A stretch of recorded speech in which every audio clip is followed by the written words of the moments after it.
You ever had a gut feeling that maybe you were meant for more, but you weren't really sure what the next best steps were to achieve it? Me too. So what's your more?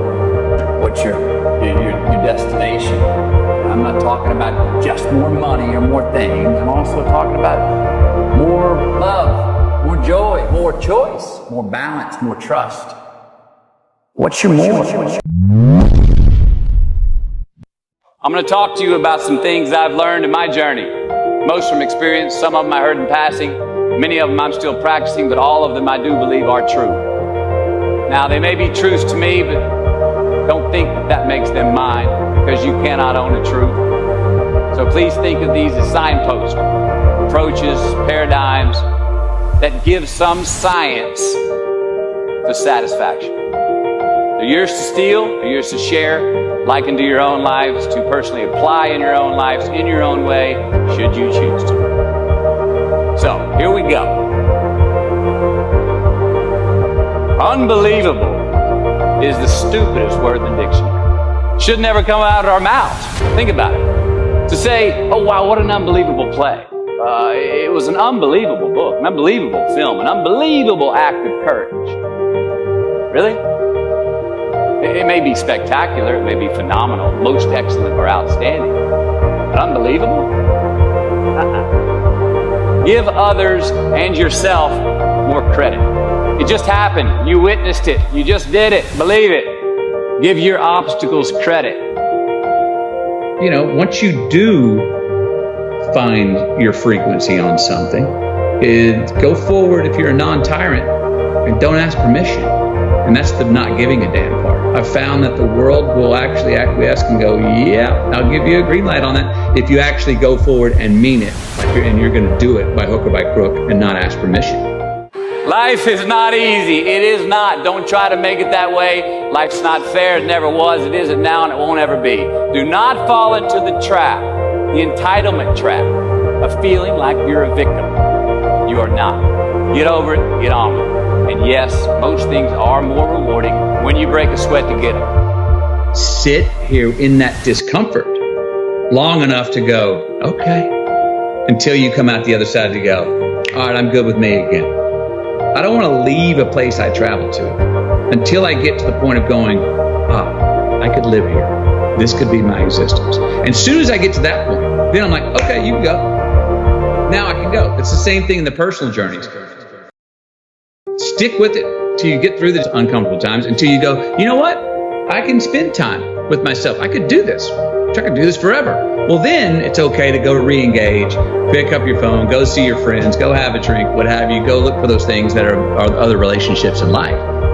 But hopefully not until. There's great value in not doing that until you go, I'm good with me and me for right now. So, to any of us, whatever those things are, whatever it is we look up to, whatever it is we look forward to, and whoever it is we're chasing, to that I say amen. To that I say, all right, all right, all right. To that I say, just keep living, huh? Thank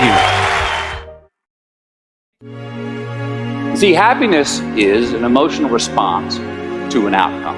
If I win, I will be happy. If I don't, I won't. It's an if-then, cause and effect, quid pro quo, standard that we cannot sustain because we immediately raise it every time we attain it. You see, happiness demands a certain outcome. It is result reliant. And I say, if happiness is what you're after, then you're going to be let down frequently, and you're going to be unhappy much of your time. Joy, though, joy is a different thing. It's something else. Joy is not a choice. It's not a response to some result. It's a constant. Joy is the feeling that we have from doing what we are fashioned to do. It is just as important where we are not as it is where we are. Look, the first step that leads to our identity in life is usually not, I know who I am, I know who I am. That's not the first step. The first step's usually, I know who I am not. Process of elimination. Defining ourselves by what we are not is the first step that leads us to really knowing who we are. south of New Orleans a few years ago, and I went to a voodoo shop. And they had this wooden partition against the wall with these columns. And in these columns were all these vials of these magic potions, right? And the headings above each potion defining what they would give you were things like fertility, health, family, legal help, energy, forgiveness, money.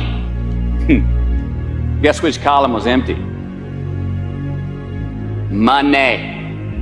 Let's admit it.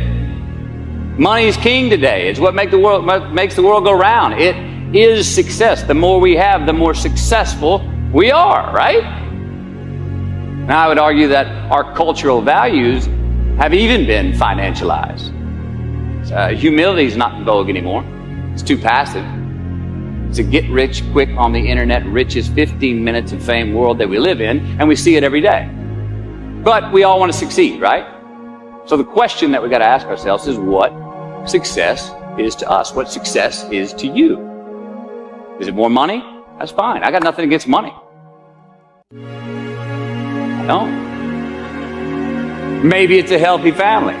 Maybe it's a happy marriage. Maybe it's to help others, to be famous, to be spiritually sound, to leave the world a little bit better place than you found it. Continue to ask yourself that question. Now, your answer may change over time, and that's fine. But do yourself this favor. Whatever your answer is, don't choose anything that will jeopardize your soul. Prioritize who you are, who you want to be, and don't spend time with anything that antagonizes your character. Don't drink the Kool-Aid, man. It tastes sweet, but you will get cavities tomorrow. All right? Life is not a popularity contest. Be brave, take the hill, but first answer that question, what's my hill? There's a responsibility to freedom, and that there is freedom in responsibility.